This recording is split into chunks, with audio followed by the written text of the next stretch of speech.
আসসালামু আলাইকুম। আশা করি সবাই ভালো আছেন। আমি যে দুটো জিনিসের জন্য ধ্বংস আমার জীবনটা, সাদামাটা জীবনটা আমার নষ্ট হয়ে গেছে, এক হলো জুয়ো আর বাংলাদেশ আওয়ামী লীগ দল করি। আসলে দুটো জিনিস থেকে আজকের থেকে আমি পদত্যাগ করতে চাচ্ছি। এক জুয়োর জন্য অনেক মারধর, অনেক কিছু টাকা পয়সা, বহুত কিছু হারাইছি, যে এত ইনকাম করা টাকা, আর এই বাংলাদেশ আওয়ামী লীগ করতেছি যে এত মান সম্মান খায়, যত মারামারি, আমি সব কিছুর থেকে আজকে পদত্যাগ করতেছি। আর কোনো কিছুর ভিতরে ইনশাল্লাহ থাকবো না, সেই দোয়া করবেন সবাই।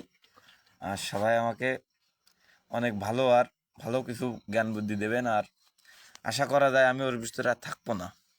আমার জীবনটা নষ্ট হয়ে গেছে, আমি এরম ছিলাম না। আমার জুয়োতে আমার শেষ করেছে, প্রচুর টাকা পয়সা গেছে। আর বিশেষ করে আমার একটা বিদেশি থাকে ইব্রাহিম ভাই অনেক উপদেশ দিয়েছে, সে উপদেশগুলো কাজে লাগেনি। সবাই আমার জন্য দোয়া করবেন, আমি যেন ভালো হয়ে যেতে পারি। ভালো থাকবেন সবাই। বাংলাদেশ আওয়ামী লীগের থেকে আজকে পদত্যাগ করলাম, আর জুয়োর থেকে আজকে থেকে পদত্যাগ করলাম। ভালো থাকবেন সবাই। আল্লাহ হাফেজ।